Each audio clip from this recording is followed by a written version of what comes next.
La guerre, c'est la paix. Cette phrase, elle nous vient du roman 1984 de George Orwell. Et même si elle semble ne pas avoir de sens, même si elle semble contradictoire, l'auteur arrive à la rendre véridique en développant son histoire. Il arrive à nous expliquer pourquoi est-ce qu'on a besoin constamment de la guerre dans nos sociétés. Et vous verrez, au cours de l'analyse, que la situation qu'il dépeint dans son livre n'est pas si différente de ce qui se passe au Burkina Faso ou encore en Israël. Mais avant d'entrer concrètement dans notre analyse, ça parle de quoi 1984.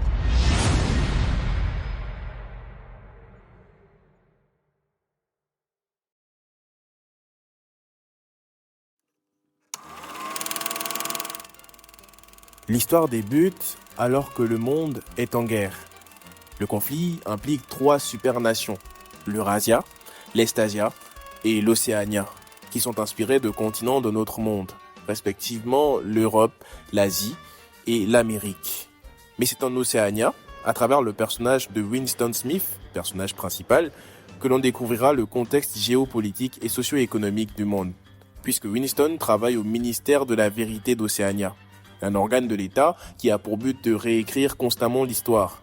Chaque manuel scolaire, article de presse, date ou émission est constamment scruté, modifié ou supprimé. Ce ministère est pensé pour que la population ait une bonne image du parti au pouvoir et ainsi que cette même population ne se rebelle pas. Après tout, qui irait se rebeller contre un régime qui, selon la télévision, a éradiqué la famine, a sauvé des peuples pendant la guerre et fait des progrès fulgurants? Bref, pourquoi se révolter alors que tout va bien d'après le journal et les manuels? Pourtant, et vous vous en doutez bien, tout ce que publie le ministère de la Vérité est faux. Tellement que Winston, propre agent du ministère, ne sait plus quand a commencé la guerre, ni pourquoi. Et ce flou, c'est le socle de l'intrigue, puisque l'histoire s'articulera sur la recherche de la vérité. Winston va commencer à chercher à en savoir un peu plus sur le régime, sur la guerre, sur le passé. Petit disclaimer avant de poursuivre, je vais spoiler le livre. Pas forcément des éléments majeurs. Bref, je vais quand même spoiler le livre. À un moment de l'histoire, Winston est approché par la Fraternité, un groupe secret qui veut renverser le régime en place, et ils lui remettent donc le fameux livre de Goldstein, un document qui explique l'origine de la guerre et surtout pourquoi elle est synonyme de paix. Le livre de Goldstein explique que tout part d'un constat. Dans les sociétés antérieures, il y a toujours eu trois classes, les prolétaires, la classe moyenne et les bourgeois. La dernière étant celle qui a toujours bénéficié de tout, puisqu'elle a l'argent nécessaire pour tout s'offrir. Les bourgeois ont toujours été ceux qui dirigent et s'enrichissent. Ils n'étaient pas là pour que les conditions de vie des pauvres s'améliorent, mais pour accumuler le plus de ressources pour eux. Et ce type de régime a toujours fini par créer la révolte. Tôt ou tard, les prolétaires finissent par se rebeller et quelques personnes de la classe moyenne se joignent à eux. Ensemble, ils renversent le système et jurent d'en créer un nouveau plus équitable. Ce type de renversement, on en a déjà eu dans notre monde. On peut citer par exemple le coup d'État au Burkina Faso en 1983 qui a été mené par Thomas Sankara, mais aussi la Révolution française ou encore le Printemps arabe. Chacune de ces révolutions a pu se réaliser car le peuple en avait marre de vivre dans des conditions de vie exécrables et voulait le changement. Sauf qu'une fois au pouvoir, les anciens prolétaires, maintenant à la tête de l'État, deviennent les nouveaux bourgeois, c'est-à-dire qu'ils essaient de s'enrichir à leur tour. Ce n'est pas un changement de paradigme qui a lieu à ce moment-là, simplement un remplacement de personnes, puisque les richesses et les ressources ne se partagent qu'entre une nouvelle catégorie d'individus et on finit toujours par avoir des écarts, par se retrouver avec des pauvres, des moyens et des riches. Cette configuration finira donc par donner lieu à une nouvelle révolution. Les nouveaux pauvres finiront par en avoir marre et rebelote. Tout ça, les dirigeants des trois nations l'ont bien compris. Ils savaient qu'à la longue, eux aussi finiraient par être remplacés. C'est pour ça qu'ils ont mis en place ce stratagème de guerre perpétuelle. La guerre, en fait, ne s'arrêtera jamais. Et c'est là qu'on comprend la citation guerre, c'est la paix. La guerre, c'est la paix. Car en temps de guerre, la population est constamment en panique. À tout moment, l'ennemi peut surgir et nous attaquer et tuer nos proches. Il ne faut donc pas se révolter de l'intérieur, ne pas se plaindre des classes sociales, de la vie, de sa cherté ou encore de la famine. Si on s'attaque de l'intérieur, on est plus vulnérable aux ennemis extérieurs. La guerre, c'est la paix, car la population est docile. Elle accepte qu'un gouvernement reste au pouvoir. Elle oublie les élections, car cela prendrait trop de temps. Et ce temps-là, où il n'y a personne pour diriger, un ennemi peut nous attaquer. Et s'il n'y a personne pour diriger, qui donnera les ordres nécessaires pour nous protéger? Enfin, la guerre, c'est la paix, car en temps de guerre, l'État peut utiliser toutes les ressources dont elle a besoin. Du fer pour les machines, de l'argent pour acheter plus d'armes, des aliments pour garder les soldats en forme. La guerre, c'est la paix, mais pour les dirigeants uniquement, car elle maintient l'ordre établi. Elle remet à plus tard l'envie de révolte et permet aux dirigeants de s'enrichir et de profiter de tous les privilèges auxquels ils n'ont droit que durant un mandat de 5 à 7 ans, en réalité. Avant de poursuivre, il faut qu'on parle d'échiquier politique. Vous avez sûrement déjà dû entendre qu'un homme politique est de gauche ou de droite, sans savoir réellement pourquoi. Eh bien, toutes ces classifications, ça vient de la Révolution française. Mais bref, je vais vous la raconter. Nous sommes donc en 1789 et les députés français devaient faire un choix pour établir leur nouvelle constitution. Un camp proposait que le roi ne soit plus un être absolu et voulait le changement. Mais de l'autre côté, il y avait ceux qui désiraient garder les mêmes lois qu'auparavant. C'est alors que ceux qui désiraient apporter du changement se mirent à gauche et ceux désirant conserver les lois se placèrent à droite. La gauche représentait ainsi le progrès et l'égalité et la droite l'ordre et la liberté. Mais attention, tout ce que je dis, c'est une caricature, car l'échiquier politique, c'est un peu plus complexe que ça aujourd'hui. On s'entremêle parfois. Aujourd'hui, on associe la gauche au progrès, même si le progrès peut être subjectif en fonction des cultures. Car la gauche, dans certains pays, c'est elle qui est à l'origine du mariage pour tous.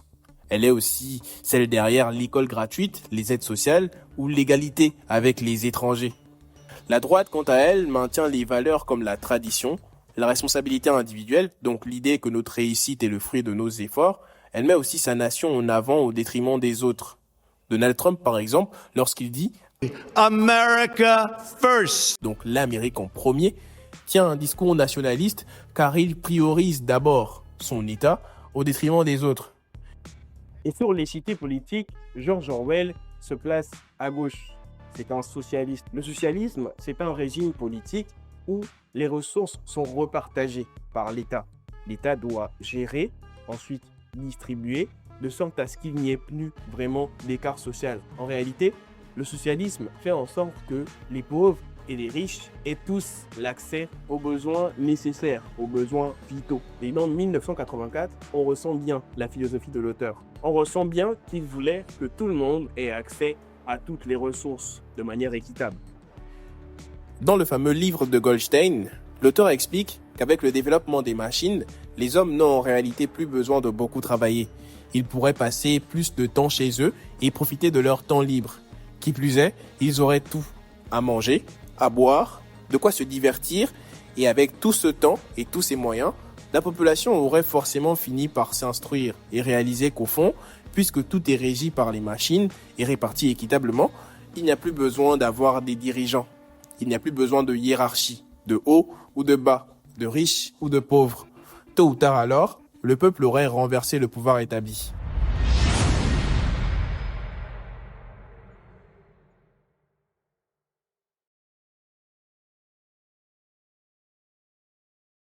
Dans 1984, il y a toujours les trois classes sociales. D'un côté, on a les membres internes du parti, ce sont les personnes à la tête du pays et elles ne représentent que 2% de la population. On comprend donc que ce sont les bourgeois, les personnes qui dirigent tout. En dessous d'eux, il y a les membres externes. Ils font exercer les réformes et les lois prises par les membres internes. C'est la classe du personnage principal. C'est aussi celle qui est la plus surveillée. C'est la classe des bureaucrates. Et eux ne représentent que 13% de la population et font figure de classe moyenne. Les 85% restants sont de la classe prolétaire. Pour le parti, ils sont similaires à des animaux. C'est à eux que le gouvernement soumet tous les produits qu'ils construisent. Chaque objet ou programme conçu pour cette classe a pour objectif de les abrutir. Ils n'ont comme activité que le sexe et l'alcool. Au-delà, ils n'ont pas d'intérêt. Plus exactement, ce n'est pas qu'ils n'ont pas d'intérêt, plutôt qu'ils ne pensent pas à en avoir. Car à Océania, il y a un outil encore plus puissant que la peur de la guerre qui permet au pouvoir en place de ne rien craindre de la population. Cet outil, c'est la langue. Car à Océania, on parle le novlangue ou la double pensée.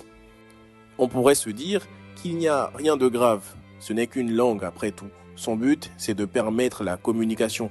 Mais vous verrez que la spécificité de la novlangue, ce n'est pas de permettre aux personnes d'échanger, mais plutôt de réduire la liberté de penser. Alors, je vais vous lire un passage du livre dans lequel un linguiste d'Océania s'exprime sur la novlangue. Je cite. « Ne voyez-vous pas que le véritable but d'une novlangue est de restreindre les limites de la pensée ? À la fin, nous rendrons littéralement impossible le crime par la pensée, car il n'y aura plus de mots pour l'exprimer. Tous les concepts nécessaires seront exprimés chacun exactement par un seul mot dont le sens sera délimité. Toutes les significations subsidiaires seront supprimées et oubliées. Déjà, dans la 11e édition, nous ne sommes pas loin de ce résultat. Mais le processus continuera encore après que vous et moi, nous serons morts. Chaque année, de moins en moins de mots, et le champ de la conscience de plus en plus restreint. Il n'y a plus, dès maintenant, c'est certain, d'excuses ou de raisons au crime par la pensée. » Retenez bien cette phrase. Chaque année, de moins en moins de mots, et le champ de la conscience de plus en plus restreint. Le message est clair. Le but de la novlangue n'est pas de permettre aux êtres humains de communiquer, mais plutôt de leur empêcher de s'agencer, d'être plus précis. En novlangue, on ne dit pas à ta gauche ou à ta droite, on dit plutôt à côté de toi. En novlangue, on ne dit pas je t'aime ou je te déteste, on dit je ressens quelque chose pour toi. Et ce type de langage a pour conséquence de rendre les expressions plus vagues. Personne ne sait exactement ce qu'on va dire. Dans ce cas de figure, comment est-ce que des citoyens pourraient remarquer un manquement et le dire avec exactitude aux autres? Comment est-ce que ces mêmes citoyens-là pourraient se coordonner, se rassembler autour d'une idée? Et c'est un peu ce qui s'est passé avec la tour de Babel dans la Bible. Vous connaissez l'histoire de ce peuple qui décide de construire une tour si grande qu'elle permettrait d'atteindre le ciel, car ils sont persuadés que si elles atteignent le ciel, ils pourraient voir Dieu. Et justement, Dieu, pour les punir, qu'est-ce qu'il fait ? Il sème la discorde entre eux. Et pour cela, il n'a juste besoin que de changer leur langue. Désormais, toutes les personnes qui étaient en train de bâtir la tour à l'unisson se retrouvent à parler des langues différentes et n'arrivent plus à se coordonner. C'est à peu près ça, la novlangue. Mais si la novlangue est dangereuse, ce n'est pas seulement parce qu'elle retire des mots, mais parce qu'en le faisant, elle retire des idées. Je vais vous lire un second passage. Je cite. « C'est une belle chose, la destruction des mots. Naturellement, c'est dans les verbes et les adjectifs qu'il y a le plus de déchets. Mais il y a une centaine de noms dont on peut aussi se débarrasser. Pas seulement les synonymes, il y a aussi les antonymes. Après tout, quelle raison d'exister y a-t-il pour un mot qui n'est que le contraire d'un autre ? Les mots portent en eux-mêmes leur contraire. Prenez « bon » par exemple. Si vous avez un mot comme « bon », quelle nécessité y a-t-il à avoir un mot comme « mauvais » ? Un bon ferait tout aussi bien, mieux même parce qu'il est l'opposé exact de bon, ce que n'est pas l'autre mot. Et si l'on désirait un mot plus fort que bon, quel sens y a-t-il à avoir toute une chaîne de mots vagues et inutiles comme excellent, splendide et tout le reste ? Plus bon englobe le sens de tous ces mots. Et si l'on veut un mot encore plus fort, il y a double plus bon. En réalité, ces mots ne sont pas inutiles. Des termes comme mauvais, gaspillé, défectueux ne traduisent pas tout le temps la même chose. Prenez défectueux par exemple. Si quelque chose est défectueux, c'est qu'il a été autrefois bon ou qu'il peut être encore réparé. Sauf qu'en novlangue, lorsqu'on dit qu'il n'y a que le bon et l'imbon, cela sous-entend qu'il n'y a que le bien et le mal. Cette langue réduit la capacité des personnes à nuancer. Ce qu'elle autorise, c'est le jugement. Juger, c'est tirer une balle dans la tête à un prolétaire parce qu'il a volé un morceau de pain. De toute manière, il était un bon, n'est-ce pas ? Mais nuancer, c'est se demander pourquoi il s'est décidé à voler. La nuance, c'est le premier trait. de la réflexion. Car la nuance, c'est entrevoir un autre chemin. C'est penser à d'autres possibilités. Quel prolétaire pourrait penser à se révolter s'il n'arrive pas à réaliser et à remettre en cause sa situation? Comment le pourrait-il, vu qu'il voit le monde selon le prisme du jugement?